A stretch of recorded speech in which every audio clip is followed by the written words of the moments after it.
Hello friends, my name is Dr. P.M. Malik. Right now I am working as a principal and HOD at Education Department. Welcome to my YouTube channel PM Knowledge Hub. Today we will discuss about Introduction to Academic and Research Report Writing.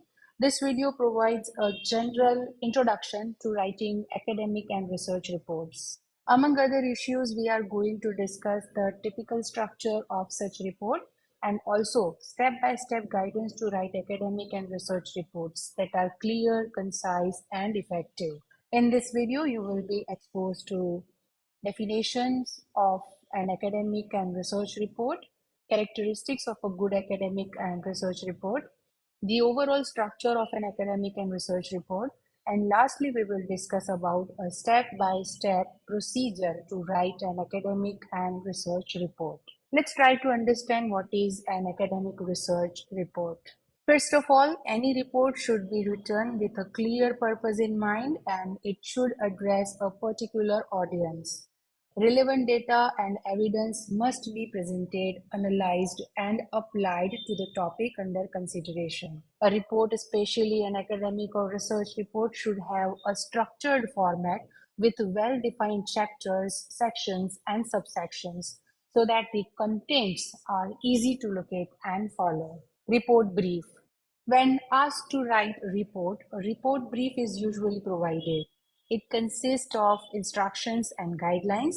The report brief should outline the purpose, audience, and problem or issue that the report is supposed to address. Occasionally, specific requirements for format or structures are also provided.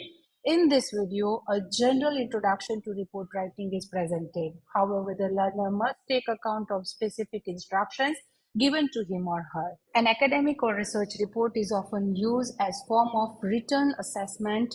Because of these reasons, we can also call characteristics of a good academic or research report. It represents what one has learned through study, research, or work. It helps to develop an important skill that is indispensable in academic as well as at workplaces. An academic report presents various facts and evidence relevant to its subject matter. It should acknowledge all sources and these should be referenced throughout. Plagiarism is a crucial issue in today's work. The report writer must take care of this. The language of an academic report is usually precise, concise, and clear. A well-written academic or research report should have these qualities like it should serve the purpose stated in the report brief and conform to its specifications. It should process and interpret relevant data. It should present the content in a logical and coherent manner. It should be consistent with the instruction of the report brief. It should present conclusions that are rational and based on the evidence and analysis.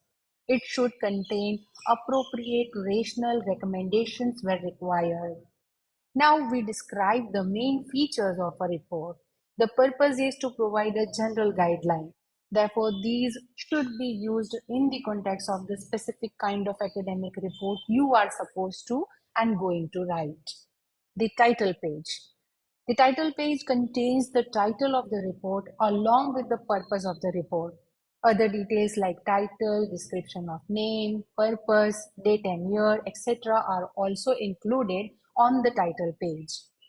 Terms of reference. Under this heading, one can briefly explain about the motivation and methods followed in the report, occasionally in the form of a suitable or a single paragraph. Moreover, sometimes these terms of reference are integrated in the title page itself. The abstract or summary is a very important section of the report.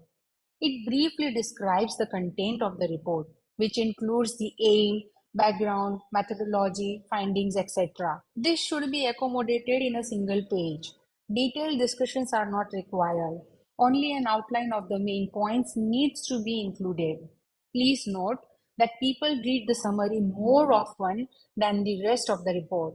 Therefore, it should be written in such a way that the reader gets a clear and concise overview of the entire report. The table of contents. This page provides the list of different chapters, sections, subsections, etc., along with the corresponding page numbers. The purpose of the contents page is to enable the reader to quickly scan the list of headings and locate them efficiently.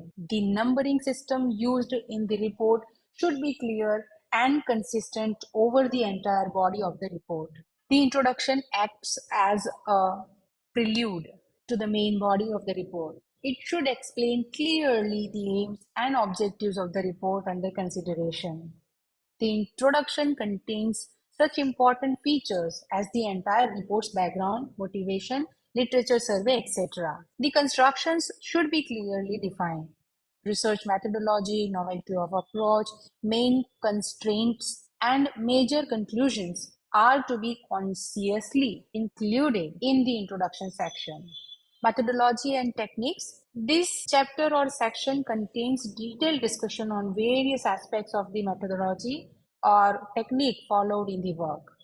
Many details like procedures followed, equipment used, sources of materials, precautions, etc. are included here. Results. This results section include a description of the results of the investigation or experiment. It is augmented with appropriate diagrams, graphs, or tables supporting findings. Results should be presented in a logical order. While the main findings can be included in this chapter, the detailed interpretation should be left to the discussion section. However, depending on the volume of the work, the chapters on results and discussion may be combined together into a single chapter called results and discussion. The conclusion section briefly sums up the contents of the previous chapter. It shows the overall significance of what has been covered. No new material is presented in the conclusion section. It only highlights the main points of the reports. Sometimes you like to give indicators of further work that can be done in the future. The bibliography lists all references either in alphabetical order by author or by the order of appearance in the report. All published sources must be referred to in the report. Different styles of using references and bibliographies are in vogue. One has to conform to the specific convention followed by the concerned authority. If you wish to acknowledge the contribution or support of particular organization or individuals in carrying out the work or writing the report, you should provide it at the end of the report. Writing an effective academic or research report requires time for planning and presentation. If planned carefully, the writing of a report becomes easier. We now describe the essential steps of report writing. Estimate the time each stage is likely to take and then manage the available time accordingly. You must set aside time for final proofreading and checking. This is the most important step. The success of your effort depends on a clear understanding of the purpose of your report. Who is the report for and why is it being written? Ensure that you understand all the instructions or requirements. Clarify at the beginning anything that needs clarification. Once the purpose of your report is clarified, you are required to collect related data and information. There are various sources of information. To what extent you need information depends on how many details you want to incorporate in the report. A good way to begin is to read relevant literature. Widen your understanding of the topic or issue. Then look for other information, for example, questionnaires, surveys, etc. While you read and collect information, try to ensure its relevance to your topic and select accordingly. When a collection of information is over, you have to decide what should be included and the sequence in which these should be arranged. A good practice is to begin by grouping together the related points in chapters, sections, and subsections. The material should be ordered in a logical and lucid sequence. Prior to writing the first draft, consider carefully and make notes on your points. Keep the facts and evidence ready. Ponder over the conclusion that can be drawn from the material. Consider the intimations or flaws in the evidence. Remember, that it is not sufficient to just present the information you have prepared. It must be relevant to the problem or issue concerning your report. Now that you have organized your material as a sequence of chapters, sections, or subsections, it is time to write the first draft of the report. Usually, the summary and contents pages are written at the end because only then you know exactly what are being included and where. A direct and precise writing style is preferred. Chapters, sections, subsections, etc. should be logically organized. A sample structure is introduce the core content of the chapter or section or subsection, explain and expand the core idea and define the key terms, present appropriate evidence to establish your points, elaborate on each evidence and rationalize it, conclude the chapter or section or subsections. This can be done by showing its importance to the entire report or making a link to the next chapter or section or subsection. While reviewing and redrafting the initial document, you should be prepared to make modification according to your review. The most important step is to study the draft from the reader's point of view. Is it understandable?